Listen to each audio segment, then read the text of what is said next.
चदरिया जीनी रे जीनी, चदरिया जीनी रे जीनी।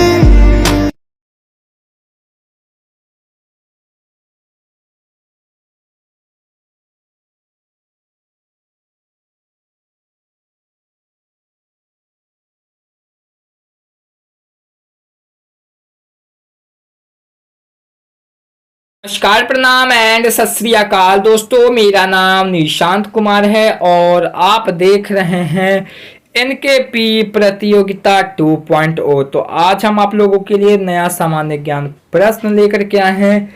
तो इस सामान्य ज्ञान प्रश्न में सभी प्रश्नों का उत्तर इसमें दिया जाएगा। तो यह जो एनकेपी प्रतियोगिता वाला चैनल जो है, इस चैनल पे आपको ना जनरल नॉलेज की क्या कराई जाएगी, सिर्फ जनरल नॉलेज की तैयारी कराई जाएगी। तो चलिए हम लोग पहला प्रश्न की ओर प्रस्थान करते हैं। तो गंगा अभियान मंत्रालय किस मंत्रालय में स्थित है? तो क्या है ऑप्शन?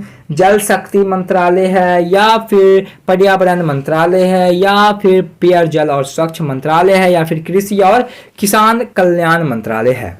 तो ऑप्शन नंबर ए इसका सही उत्तर हो जाएगा। गंगा मंत्रालय अभियान जो है जल संरक्षण के बारे में जागरूकता पैदा करने के लिए गंगा नदी पर एक अनूठा खुला जल राफ्टिंग और कियाकिंग अभियान है।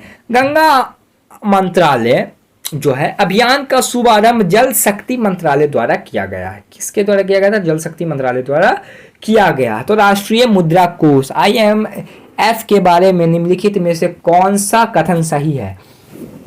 तो कथन कुछ इस प्रकार से दिया हुआ है, तो इसका सही उत्तर हो जाएगा ऑप्शन नंबर सी।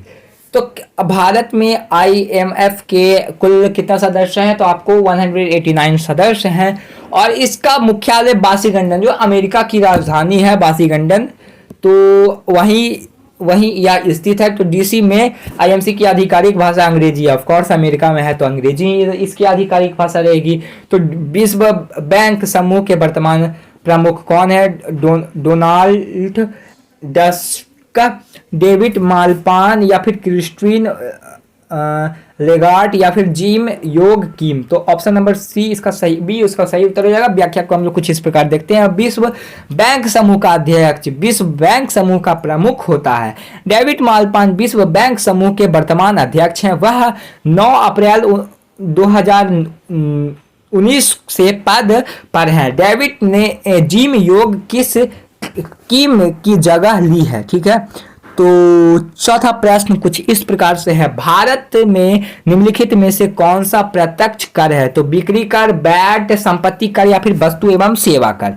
तो ऑप्शन नंबर सी आपका सही उत्तर हो जाएगा, संपत्ति कर। तो संपत्ति कर प्रत्यक्ष कर है जो व्यक्ति की संपत्ति, मकान, किराए के भवन आदि पर लगाया जाता है। अन्य प्रत्यक्ष कर हैं निगम कर और आयकर कर और धन कर। ठीक है। तो आगे प्रश्न क्या कहता है? मौद्रिक नीति समिति के बारे में निम्नलिखित में से कौन सा कथन सही है? तो कुछ इस प्रकार से कथन दिए हुए हैं। तो कथन इसका कौन सा कथन सही होगा? ऑप्शन नंबर डी जो है इसका सही कथन, बिल्कुल सही कथन है। तो मौद्रिक नीति समिति MPC RBI के गवर्नर की अध्यक्षता में 6 सदस्य जो हैं समिति हैं। IPC का गठन, IPC का जो गठन है वो RBI यानी कि भारतीय रिजर्व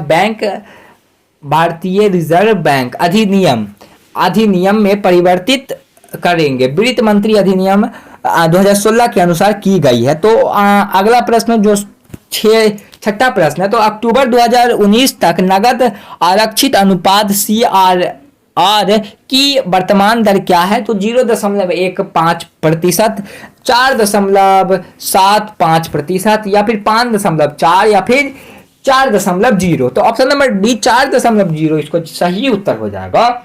यही इसका सही उत्तर हो जाएगा। अक्टूबर 2019 तक नगद आरक्षित अनुपात की वर्तमान दर जो है 4% है। पॉलिश रेपो रेट जो है 5.15% है। रिपो दर जो है 1.9। मार्जिक ऑस्ट्रेलियम फिल्म जो सीमांत है जो 1.40, और बैंक दर जो है 1.40 के तहत है और 5.40 के तहत है। तो अनुपात, नगद आरक्षण अनुपात CRR क्या है? तो आरबीआई के पास वाणिज्य बैंक की कुल जमा राशि का हिस्सा है। एक वाणिज्यिक बैंक की कुल जमा राशि का खुद बैंक के पास जमा हिस्सा है, या फिर वाणिज्य बैंकों के द्वारा जनता को दिया गया उधार या उपयुक्त में से कोई नहीं। तो ऑप्शन नंबर ए इसका जो है सही उत्तर हो जाएगा। तो क्या है, एक वाणिज्य बैंक की कुल जमा का एक निश्चित प्रतिशत होता है जो आरबीआई के पास जमा होता है।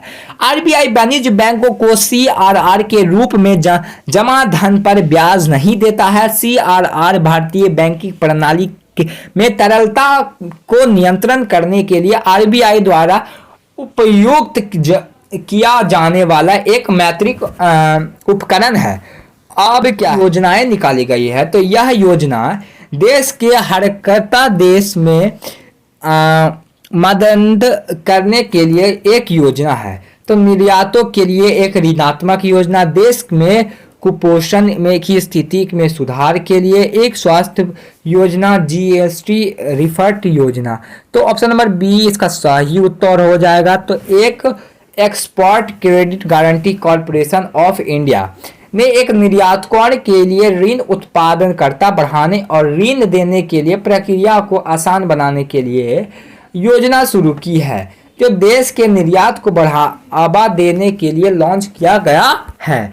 तो भारत में वर्तमान में सामाजिक क्षेत्र में कितने बैंक है? 27 बैंक है कि 12 बैंक है कि 21 बैंक है या फिर 17 bank? Option number B 12 bank अभी उपस्थित हैं। तो 30 अगस्त 2019 को भारत के वित्त मंत्री ने 10 सामाजिक क्षेत्र में के बैंकों को 4 बड़े सार्वजनिक बैंकों में विलय करने की घोषणा की है। इस विलय के बाद अब भारत में सर्वाधिक क्षेत्र में बैंकों की संख्या हटकर 12 हो गई है, जो कि पहले 27 थी।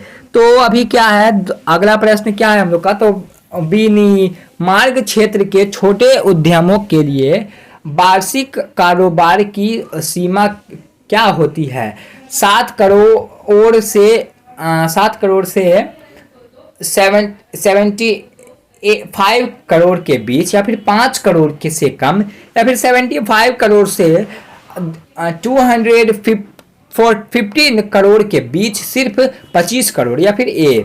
तो ऑप्शन नंबर ए इसका जो सही उत्तर रहेगा। तो व्याख्या कुछ इस प्रकार से दिया हुआ है। तो 2018 के तहत उन्होंने मीडिया एक्सप्लॉइटेशन की परिभाषा बदल दी थी, जो कि MSME को समृद्ध मशीनीकरण उपकरण में निवेश बाजार वार्षिक कारोबार के आधार पर परिभाषित किया जाएगा। वह सूक्ष्म उद्यमों एवं वार्षिक कारोबार की सीमा 5 करोड़ से लेकर के छोटे उद्योगों के लिए 5 से लेकर के 75 करोड़ के बीच और मध्यम वर्गों के लिए बिना 75 करोड़ से लेकर के 250 करोड़ के रुपया के बीच में रखी थी।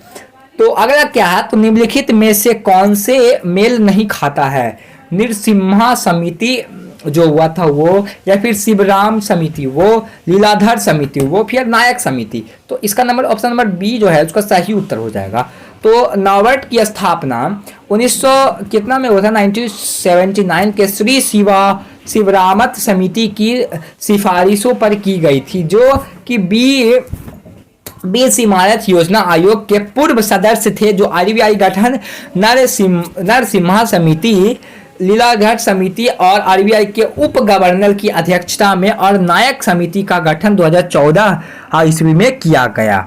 तो अगला प्रश्न कुछ इस प्रकार से है। तो वैश्विक प्रतिस्पर्धात्मक सूचनात्मक रिपोर्ट 2019 में भारत की रैंक क्या था? तो 71 रैंक था कि 68 रैंक था कि 78 रैंक था या 52 रैंक था, या फिर ऑप्शन नंबर बी? तो इसका ऑप्शन नंबर बी इसका सही उत्तर हो जाएगा कि भारत वार्षिक बैंकिंग स्पर्धा सूचना 2019 के 68वें रैंक स्थान पर फीसदा रैंक पे था, जो यहाँ की बहुत ही अमेरिका दूसरे स्थान पर था। सिंगापुर की सूची में सबसे ऊपर अमेरिका दूसरे स्थान पे था, रिपोर्ट के अनुसार आगे था। ठीक है, तो आगे प्रश्न क्या है, तो निम्नलिखित में से कौन सी रिपोर्ट विश्व बैंक द्वारा जारी किया गया था, तो world development report, ease of doing business, global emporium project या फिर ग्लोबल जेंडर गैप रिपोर्ट। तो ग्लोबल एम्पोरियल प्रोजेक्ट विश्व आर्थिक मंच द्वारा जारी किया गया था। विश्व बैंक द्वारा अन्य तीनों रिपोर्ट जारी की गई थी। तो व्याख्या तो हम लोग देख लिए। तो ease of doing business rank 2019 में भारत की रैंकिंग क्या थी, तो भारत की रैंकिंग कुछ व्याख्या के साथ ऑप्शन नंबर सी जो है, भारत की जो रैंकिंग सबसे ऊपर थी और भारत जो था वो उस समय सबसे विशालकाय देश माना जाता था और वह आलंकित किया गया था। तो 190 देशों की शीर्ष संगठन हुआ था। तो यह ऑप्शन नंबर 15 क्वेश्चन है। तो वित्त वर्ष 18 से 19 के बीच कर्मचारी भविष्य निधि ईपीएफ पर ब्याज क्या दर्ज किया गया था, तो कुल ऑप्शन नंबर डी। तो छह मंत्रालय ने मंजूरी दी थी कि वित्त मंत्री 2018 से 2019 के बीच कर्मचारी भविष्य निधि ईएफकी पर ब्याज दर भुगतान करेगी। तो अगर आपको यह वीडियो पसंद आता है तो लाइक करें, सब्सक्राइब करें, ज़्यादा से ज़्यादा शेयर करें। तो मिलते हैं अगले वीडियो में, तब तक के लिए बाय बाय टाटा। इस वीडियो को अच्छे से देखिएगा और इस वीडियो से कुछ नया जानने का प्रयास कीजिएगा। धन्यवाद दोस्तों।